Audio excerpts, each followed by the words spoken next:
కరీంనగర్ మారుతి హాస్పిటల్లో doctor B Hanuman neuro surgeon గారిచే అందరికీ అందుబాటులో న్యూరో వైద్య సేవలు, సకల సదుపాయాలు, 24/7 emergency care, right time for right care treatment కోసం వెంటనే సంప్రదించండి మారుతి హాస్పిటల్స్, రాజా థియేటర్ పక్కన, సాయినగర్, కరీంనగర్.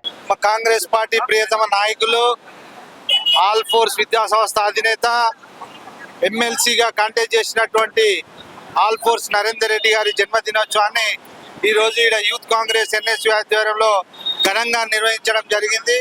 నిజంగా కూడా కరీంనగర్ జిల్లా పేరును ఈ దేశంలోనే ఒక ఉన్నత స్థాయికి తీసుకుపోయి విద్యారంగంలో ఎక్కడో పోయే చదువుకునే పరిస్థితి నుంచి నేడు కరీంనగర్లోనే ఆల్ ఫోర్స్ విద్యా సంస్థను నెలకొల్పి అనేక మంది పేదలకు ఉచిత విద్యను కూడా అందిస్తూ సేవ చేస్తున్నటువంటి నరేందర్ రెడ్డి గారి జన్మదినోత్సవం ఇక్కడ జరుపుకోవడం మాకెంతో సంతోషకరంగా ఉంది.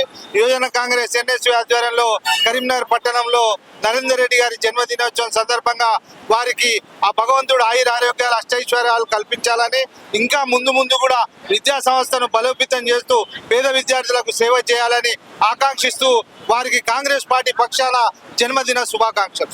సో ఈరోజు ఇక్కడ మరి గీతాభవన్ చౌరస్తాలో ఎన్ఎస్యుఐ యూత్ కాంగ్రెస్ తర్వాత కాంగ్రెస్ శ్రేణుల ఆధ్వర్యంలో బర్త్డే సెలబ్రేషన్లో నేను పాల్గొనడం చాలా ఆనందంగా ఫీల్ అవుతున్నాను. ప్రతి సంవత్సరం పిల్లల మధ్య బర్త్డే సెలబ్రేట్ చేసుకోవడం అనేది ఒక ఆనవాయితీగా జరుగుతుంది. మరి ఈ సంవత్సరం మొట్టమొదటిసారిగా మరి మా విద్యార్థులతో పాటుగా కాంగ్రెస్ శ్రేణులు ఎన్ఎస్యుఐ యూత్ కాంగ్రెస్ వారి మధ్య జరుపుకోవడం ఇదొక వినూత్నమైన అనుభూతిగా నేను ఫీల్ అవుతూ మరి నిజానికి ప్రేమ అనురాగంతో నేను నిజానికి ఆశ్చర్యపోతున్నాను.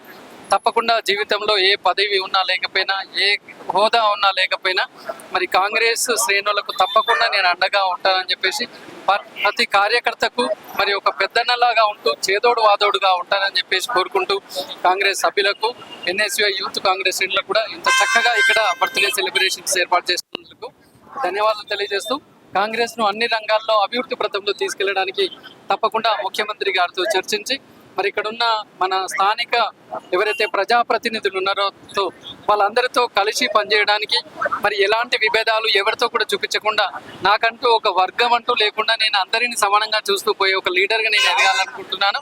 3 మంత్రులు, తర్వాత ముఖ్యమంత్రి గారు, పిసిసి ప్రెసిడెంట్ గారు, ఇక్కడ కూడా లోకల్లో కూడా మరి ఈయన నావాడు ఆయన నావాడు కాదని లేకుండా అందరినీ నేను కలుపుకొని పోతున్నాను. ఎవరు నాతో వచ్చినా రాకపోయినా అభ్యంతరం లేదు. ఎందుకంటే కరీంనగర్ని అభివృద్ధి పథంలో తీసుకెళ్లాలనేది ఒక ముఖ్య ఉద్దేశంగా నేను ఉన్నాను. దానికి రాబోయే రోజుల్లో కూడా మరి కార్యకర్తలకు అండగా ఉంటాను. మరొకసారి అందరికీ కూడా ధన్యవాదాలు తెలియజేస్తాను.